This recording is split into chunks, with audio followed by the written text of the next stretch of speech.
देखो, तो P block के 15th ग्रुप में आज स्टार्ट करते हैं chemical properties of 15th group का। यही बचा हुआ था, यही स्टार्ट करना था ना। हाँ सर।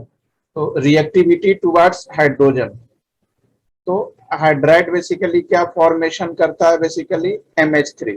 तो MH3 में क्या होगा? हाइड्राइड में NH3, PH3, ASH3, SBH3, BiH3 and down the group hydride की स्टेबिलिटी क्या होगी? डिक्रीज करेगा due to decrease in dissociation enthalpy. Dissociation enthalpy decrease करता है, इसलिए हाइड्राइड की स्टेबिलिटी भी डिक्रीज करेगा।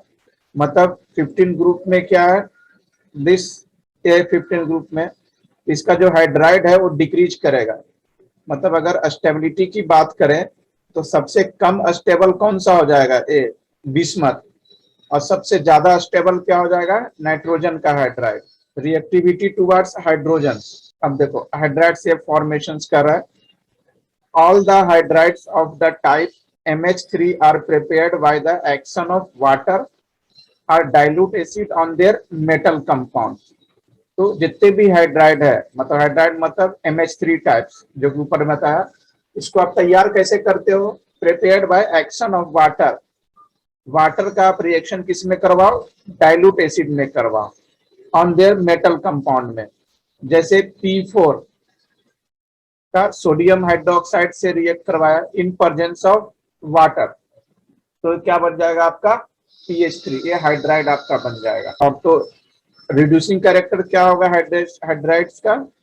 तो this is the BiH3। Reducing character BiH3 का सबसे ज्यादा होगा और NH3 का सबसे कम होगा। Order of basic nature of hydration, ये बेसिक नेचर का ऑर्डर है। तो हाइड्राइड्स का देख लिया, अब ऑक्सीजन का देखो। This elements react with oxygen to form two types of oxide. तो बेसिकली 15th ग्रुप का जो एलिमेंट्स है, दिस इज नाउ ये 15th ग्रुप का है। तो 15th ग्रुप का जो एलिमेंट्स है वो ऑक्सीजन के साथ रिएक्ट करता है। तो there are two types of oxide. दो तरह के ऑक्साइड बनाता है। पहला ट्राई ऑक्साइड मतलब 3 ऑक्सीजन, और दूसरा बनाता है पेंटा ऑक्साइड 5 ऑक्सीजन। तो जो आपका the oxide in the higher oxidation state of the element is more acidic than that of the lower oxidation state. मतलब हायर ऑक्सीडेशन स्टेट का जो ऑक्साइड होता है वो ज्यादा एसिडिक होगा इनके साथ लोअर ऑक्सीडेशन स्टेट। अब बोलेगा ये जो है this is the lower oxidation state, this is the lower oxidation state and this is the higher oxidation state. तो ये जो होगा penta oxide are more acidic than trioxide and acidic character decreases down the group and acidic character decreases down the group. मतलब ऊपर से नीचे आने में एसिडिक कैरेक्टर बेसिकली डिक्रीज करेगा। The trioxide of nitrogen and phosphorus are purely acidic. मतलब क्या है? क्या ये nitrogen and phosphorus pure acidic होता है। That of arsenic and antimony are amphoteric and that of bismuth is predominantly basic. मतलब ये दोनों ज्यादा एसिडिक होते हैं, ये आपका बेसिक होता है, और ये दोनों एम्फोट्रिक होता है, मतलब दोनों का मिक्सर होता है। तो इसलिए बताया कि एसिडिक कैरेक्टर डिक्रीज करता है एंड ट्राइऑक्साइड भी आपका डिक्रीज करेगा। And all penta oxide are acidic. जितने भी पेंटा ऑक्साइड होते हैं सभी एसिडिक होते हैं except bismuth. Other element form penta oxide represent this, bismuth को छोड़कर। And trioxide dissolve in water giving OH acid. Trioxide water में डिसॉल्व करके क्या बनाता है? OH acid. And penta oxide dissolve in water giving इक एसिड। पेंटा ऑक्साइड जैसे ही वाटर में डिसॉल्व करोगे तो इक एसिड बनाएगा, और ट्राइऑक्साइड डिसॉल्व करो तो OH एसिड बनाएगा। अब देखते हैं रिएक्टिविटी टुवर्ड्स मेटल। तो these elements react with metal to form binary compound in which fifth A group element exhibit 3 oxidation state। अब चूंकि इसके एलिमेंट्स जो होते हैं नाइट्रोजन, फास्फोरस, आर्सेनिक, बिस्मथ, तो इसके जो एलिमेंट्स होते हैं वो मेटल के साथ रिएक्ट करके क्या बनाएगा? बाइंडरी कंपाउंड, मतलब 2 बाइंडरी कंपाउंड, जैसे 6 मैग्नीशियम को नाइट्रोजन के साथ रिएक्ट किया, क्या बना जाएगा ये आपका Mg3N2। देखो तो मैग्नीशियम नाइट्राइड क्या बनाया, 2 बनाया ना, this is the binary compounds in which fifth A group Yes, sir. Exhibit 3 oxidation state, -3 oxidation state exhibit करता है, इसलिए मैग्नीशियम नाइट्राइड। कैल्शियम का रिएक्ट Yes. करेंगे P4 फास्फोरस के साथ, तो ये क्या बनाएगा Ca3P2 ट्वाइस। अब यहाँ क्वेश्चन राइज होगा तुमको, सर नाइट्रोजन N2 लिया और फास्फोरस को P4 क्यों लिया? ये पूरे वैलेंसी का कंसेप्ट है, वैलेंसी। इसके लिए तुमको 11th का केमिकल बॉन्डिंग अच्छे से देखना पड़ेगा, वहां पता चलता है कि फास्फोरस है जो 4 के रूप में ही एग्जिस्ट करता है। क्यों एग्जिस्ट करता है, ये रीजंस तुमको वहां मिल जाएगा, ड्यू टू वैलेंस इलेक्ट्रॉन के कारण। Calcium phosphide. अब देखो reactivity towards halogens, reactivity towards halogen, तो भाई हाइलोजन से रिएक्ट करेगा। हाइलोजन्स, हाइलोजन को किससे रिप्रेजेंट करते हैं, एक्स। हाइड्रोजन्स का मतलब क्या हो जाएगा, chlorine, chlorine, bromine, iodine, these are the halo groups भी इसको बोलते हैं, and these are the halogens. अब जो 15 ग्रुप का है, ये 15 ग्रुप का, इसका हाइलोजन के साथ क्या नेचर होता है, क्या रिएक्टिविटी होता है। जैसे अब 2 तरह के बनेंगे हाइलाइट, जब 15th ग्रुप का एलिमेंट हाइलोजन से रिएक्ट करेगा तो एक तो ट्राई हाइलाइट बनाएगा और एक पेंटा हाइलाइट बनाएगा। Nitrogen does not form penta halide due to the non availability of the d orbital in its valence shell. वही चीज है केमिकल बॉन्डिंग, क्योंकि नाइट्रोजन कभी भी पेंटा हाइलाइट नहीं बनाएगा, क्योंकि वैलेंस शेल में इसके डी ऑर्बिटल होते ही नहीं है। आप खुद ही देख सकते हो, नाइट्रोजन का क्या होता है एटॉमिक नंबर 7, तो 7 का क्या बनाओगे configuration, 1s2 2s2 2p 2p3.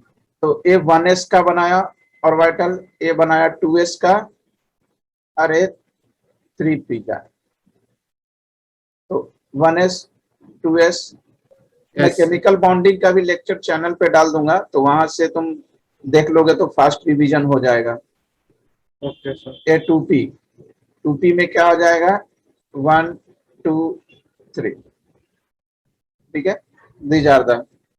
अब इसमें चूंकि Yes, अब sir. तुम देख रहे होगे कि डी ऑर्बिटल जो शुरू होता है वो कहाँ से शुरू होता है, D orbital basically periodic table में देखा होगा, यहाँ क्या होता है, फर्स्ट ऑर्बिट में हाइड्रोजन, यहाँ helium, lithium, beryllium, boron, carbon, Boron, nitrogen, carbon. Oxygen, fluorine, neon. फिर होता है सोडियम, मैग्नीशियम, एल्यूमिनियम, सिलिकॉन। तो ये फर्स्ट ऑर्बिट होता है, ये सेकंड ऑर्बिट होता है, ये थर्ड ऑर्बिट होता है। तो डी ऑर्बिटल जो शुरू होगा ना, यहाँ से शुरू होगा, फोर्थ से होगा पीरियोडिक टेबल। Yes, अगर sir. ऑफवा प्रिंसिपल अगर देखा जाए तो ऑफवा प्रिंसिपल से भी तुम पता कर सकते हो, 3s 4s 1s2 2p 3p 4p spd 3d 4d, ये ऑफवा प्रिंसिपल है। This Yes, sir. This is 5s, 1s पहले फिल होगा, फिर 2s 2p 3s 3p 4s, फिर 3d ऑर्बिटल्स। तो फोर्थ पीरियड है, लेकिन ऑर्बिटल 3d थर्ड ऑर्बिटल से शुरू होता है, जबकि नाइट्रोजन में क्या है सेकंड ऑर्बिटल्स में ही है, तो इसमें डी ऑर्बिटल होता ही नहीं है। तो डी ऑर्बिटल जब होगा ही नहीं तो इसका पेंटावैलेंस होगा ही नहीं, वैलेंस ही। अगर मान लिया डी ऑर्बिटल होता, एक एग्जांपल्स तुमको मैं रिवाइज करवा देता हूं ताकि सोच सको। 1 2 3 4 5, 5 ऑर्बिटल्स हो गए। अगर किसी में डी ऑर्बिटल होते हैं तो क्या करते हैं, इसके जो इलेक्ट्रॉन्स है 1s का एक उठा के यहाँ रख देते हैं, अब 2s का भी एक उठा के यहाँ रख देते हैं, तो इससे पेंटावैलेंसी हो जाता है। लेकिन चूंकि डी ऑर्बिटल है ही नहीं, तो इसमें पेंटावैलेंसी की चांसेस नहीं के बराबर है। तो नाइट्रोजन कभी भी Okay, sir. नाइट्रोजन कभी भी N5 नहीं बनाएगा। And pentavalent Yes, are sir. More covalent than trihalides because the elements of higher oxidation state are more polarization power. अब कोई एलिमेंट पेंटावैलेंट बना रहा है, कोई ट्राइवैलेंट बना रहा है, तो पेंटावैलेंट जो होगा वो ज्यादा कोवैलेंसी होगा। क्यों? क्योंकि उसकी पोलराइजेशन पावर ज्यादा होती है। तो पेंटावायलेट भी ज्यादा स्टेबल हो जाएगा फिर आपको। And all tri halide of this element except nitrogen, nitrogen को छोड़कर बाकी सभी ट्राई हैलाइड स्टेबल होता है।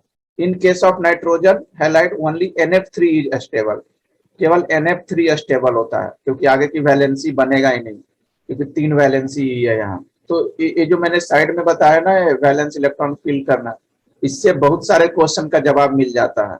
And try halide accept BiF3, मैंने ट्राई हैलाइड एक्सेप्ट BiF3 को छोड़कर बाकी जितने भी try are predominantly covalent in nature, जितने भी ट्राई हैलाइड है सब कोवैलेंट शो करता है, सिर्फ BiF3 को छोड़कर, एक्सेप्ट BiF3। क्या होगा इसका आंसर? नाइट्रेट्स। नाइट्राइट्स। इसका क्या होगा? मोस्ट बेसिक ग्रुप कौन सा होगा? Basic bismuth, BiH3 nitrogen, nitrogen. Ammonia is more basic basic. वाला क्यों बेसिक अपने- होगा?